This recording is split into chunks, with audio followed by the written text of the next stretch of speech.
Doctor Gaurav Bhardwaj. First of all thank you आप लोगों का जिनकी वजह से हमारे 2000 सब्सक्राइबर्स कंप्लीट हुए हमारे चैनल के। हमारे एक सब्सक्राइबर ने हमसे पूछा था कि सर प्लीज कमेंट करें, प्लीज एक वीडियो बनाएं कि माउथ मिरर पोजीशनिंग, एक रूट कैनाल करते हुए माउथ मिरर को कैसे पोजीशन करना है और एयर रोटर का वाटर स्प्रे कैसे कंट्रोल किया जाता है। तो आज की वीडियो हमारे सब्सक्राइबर के लिए है और आप सबके लिए जिन्होंने अभी अभी ग्रेजुएशन कंप्लीट करी है बैचलर्स ऑफ डेंटल सर्जरी में, या आपको इनडायरेक्ट विजन और एयर रोटर के वाटर स्प्रे के कंट्रोल में आपको कंफ्यूजन है या कोई प्रॉब्लम आ रही है, तो इस वीडियो को जरूर देखें। हमें सब्सक्राइब करना ना भूलिएगा क्योंकि इस टाइप की वीडियोस हम लगातार बनाते रहते हैं, हम इस पे काफी एफर्ट डाल रहे हैं अपनी वीडियोस पे, तो प्लीज इसे सब्सक्राइब करना ना भूलिएगा, लाइक करना ना भूलिएगा। और अगर आपके कोई भी क्वेश्चंस हैं डेंटिस्ट्री में, मैं कोशिश करूंगा उन पे वीडियोस बनाने की, तो उनको कमेंट सेक्शन में जरूर लिखिएगा। तो आज हमारे साथ हमारे पेशेंट हैं। हमारे पेशेंट में हम डेमोन्स्ट्रेट करेंगे कि माउथ मिरर पोजीशनिंग और माउथ मिरर को कैसे फर्स्ट ऑफ ऑल कंट्रोल किया जाता है। तो गाइज मैं आपको जरूर बताऊंगा, मैं आपको जरूर दिखाना चाहूंगा कि हमारे क्लिनिक पे, मेरी प्रैक्टिस में, अगर कोई मिरर ब्लर होने लग जाता है या उस पर स्क्रैचेस आ गए हैं, तो इस तरह से हम मिरर्स की जो टिप है उसको हम चेंज करते चले जाते हैं। तो हम लोगों की डेंटिस्ट की, हम लोगों की आदत नहीं होती है कि बहुत फ्रीक्वेंट हम लोग अपना इक्विपमेंट चेंज करें, पर मैं आपको रिकमेंड जरूर करूंगा कि डेंटिस्ट्री में एक कहावत है, there is a thought in dentistry that you can only treat what you can see. आप वही ट्रीट कर पाएंगे पेशेंट के मुंह के अंदर जो आपको क्लियरली दिखेगा। इसलिए डेंटिस्ट्री में चाहे आप कैविटी प्रिपरेशन कर रहे हैं, चाहे आप स्केलिंग कर रहे हैं, चाहे आप रूट कैनाल कर रहे हैं, आपको जब तक वो क्लियरली दिखेगी नहीं साइट, आप कोई भी इलाज नहीं कर सकते, ना आपको करना चाहिए।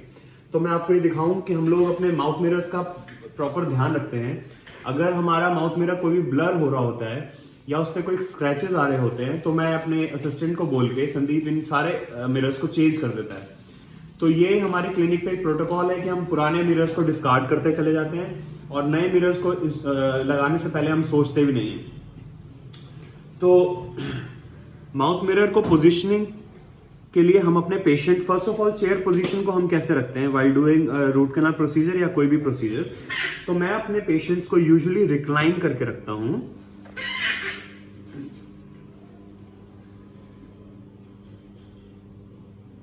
पहले चेयर पोजीशनिंग देखिएगा कि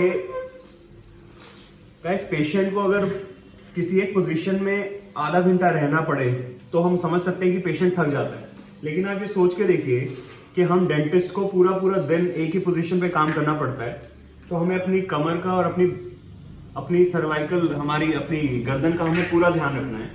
तो काफी कॉमन है, आप जानते होंगे कि डेंटिस्ट सफर करते हैं सर्वाइकल स्पॉन्डिलाइटिस से। काफी कॉमन है कि हमें सर्वाइकल की प्रॉब्लम होती है, तो हमें अपनी पोजीशन का प्रॉपर ध्यान रखना है, चेयर पोजीशन का।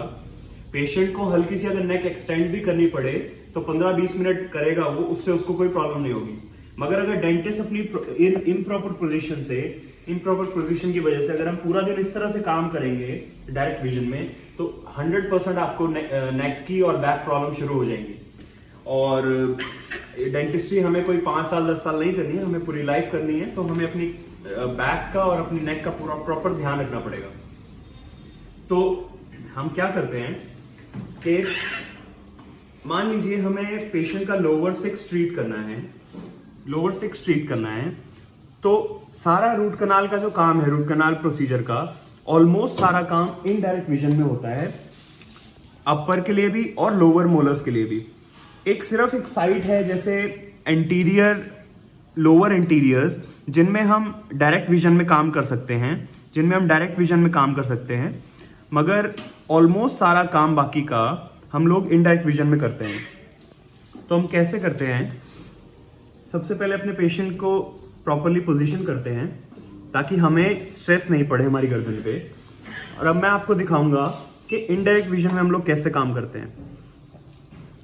तो अगर हमें लोअर 6 को ट्रीट करना है किसी पेशेंट के, हमें रूट कैनाल करना है, तो आप चीक को रिट्रैक्ट करेंगे माउथ मिरर से और हम ड्रिल करना शुरू करेंगे।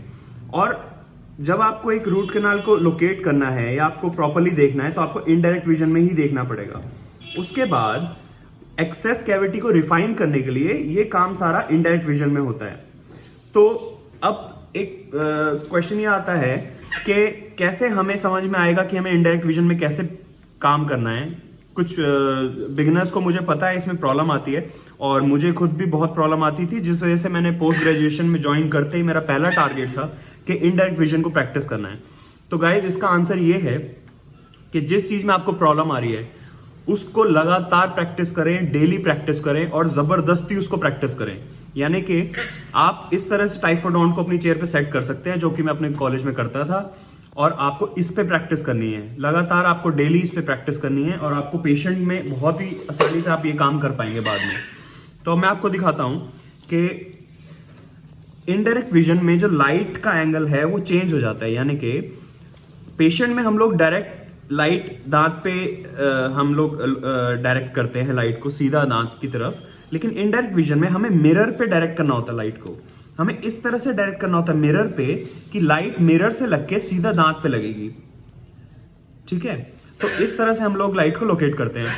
अब संदीप थोड़ा दूर से मेरी पोजीशन दिखाना पेशेंट्स को, सॉरी मेरे व्यूअर्स को ये पोजीशन दिखाना कि देखिए मैं पेशेंट के ऑलमोस्ट 12 o'clock पोजीशन में आ गया हूं, मैं उसके बिल्कुल पीछे ऑलमोस्ट आ गया हूं। ये हल्का सा आप कह सकते हैं 11 o'clock पोजीशन। तो 11 और 12 o'clock पोजीशन के बीच में मैं काम कर रहा हूं उसके अपर मोलर के लिए।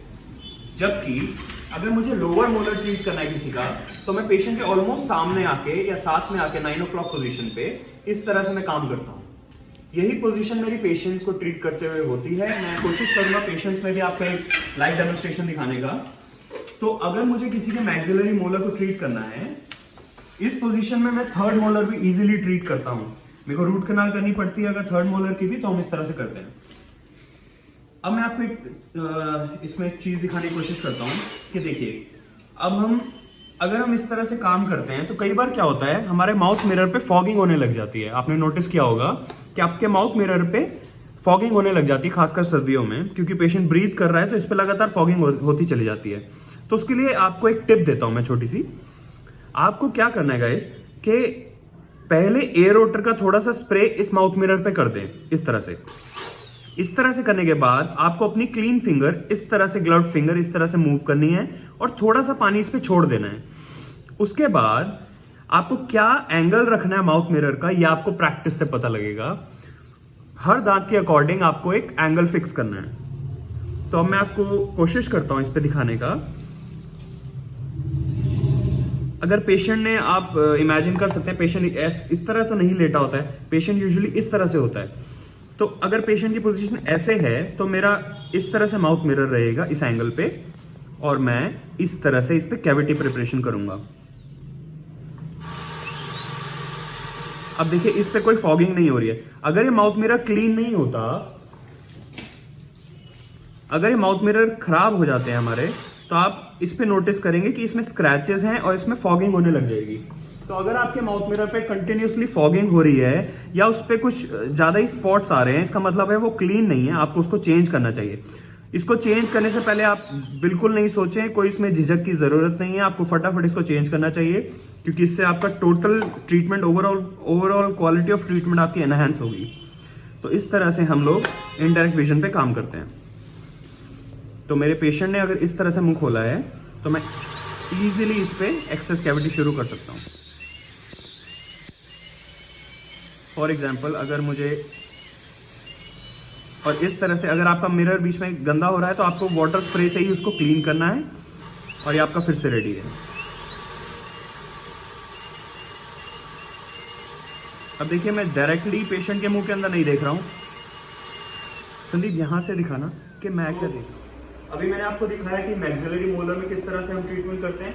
अब मैं आपको दिखाने की कोशिश करता हूं कि लोअर मोलर के लिए, मैंडिबुलर मोलर के लिए हम लोग कैसे काम करते हैं। तो मैंडिबुलर मोलर में जो लाइट आती है वो इस तरह से आएगी कि लाइट दांत पे भी डायरेक्ट पड़ेगी टूथ पे, और हमारे मिरर से भी इनडायरेक्टली दांत पे आएगी। तो अगर हमें कुछ ऐसे इनएक्सेसिबल एरियाज को ट्रीट करना है, यानी कि हमें ऐसे एरियाज को ट्रीट करना है जहां पे हमारा लाइट नहीं जा रही है या हमें क्लियरली दिख नहीं रहा है, तो हमें इनडायरेक्ट विजन की हेल्प लेनी होती है। यानी कि इस तरह से हम लोग इनडायरेक्ट विजन में सारा काम करेंगे। ओके, तो आपको ये चीजें ध्यान रखनी है। एक कि आगे अगर आपके इस पे माउथ मिरर पे बार बार फॉगिंग हो रही है तो आपको थोड़ा सा पानी से स्प्रे करना है और अपनी ग्लव फिंगर से इस तरह रन करके पानी को पूरे पे फैला देना है। अब इसको सुखाना नहीं है, आपको इसको ड्राई नहीं करना है। आप देखेंगे तो इस पर एक ड्रॉप कंटिन्यूसली बनी रहेगी। और जब आप ट्रीट करेंगे तो आपका पानी जब गिरेगा तो ये माउथ मिरर पे गिरेगा। अब इसको आपको इस तरह से एंगल देना है, माउथ मिरर को इस तरह से एंगल देना है कि आपको आपकी विजिबिलिटी से हैम्पर नहीं होगी, आपको क्लियर दिखता भी रहे और आप क्लियरली काम भी करते रहें। आप इसमें देखने की कोशिश करो, आप यहाँ से आपको दिखना चाहिए कि मुझे कैसे दिख रहा है, ठीक है। तो अगर मुझे इस दांत पे काम करना है तो इस तरह से मैं थोड़ा सा पानी का स्प्रे करूँगा, ग्लव फिंगर इस तरह रन करूँगा, एक ड्रॉप इस पे बनी रहेगी। और जब मैं काम करूँगा दांत पे तो इस तरह से करूँगा, माउथ मिरर का एंगल ऐसा रहेगा कि मेरी विजिबिलिटी इससे ऑब्स्ट्रक्ट नहीं होगी पानी से, बल्कि और एनहेंस होगी। तो इस तरह से हम लोग लोअर मोलर्स को ट्रीट करते हैं। तो फ्रेंड्स, ये थी छोटी सी वीडियो आपके क्वेरी पे आपको आंसर करने के लिए कि माउथ मिरर की पोजीशनिंग और किस तरह से हम लोगों को वाटर स्प्रे को मैनेज करना है while doing a root canal procedure. अगर आपको हमारी वीडियो पसंद आई हो प्लीज़ इसे लाइक और सब्सक्राइब करना ना भूलें, और हमें ज़रूर बताते रहें हमारे कमेंट सेक्शन में कि आपको क्या चीज़ सीखनी है और क्या चीज़ आपको देखनी पसंद है अगली वीडियो में। हम लगातार इन वीडियोस पे काम कर रहे हैं, तो प्लीज़ हमारे चैनल को सब्सक्राइब करना ना भूलिएगा और अपने फ्रेंड्स में शेयर करना ना भूलिएगा। Thank you for watching.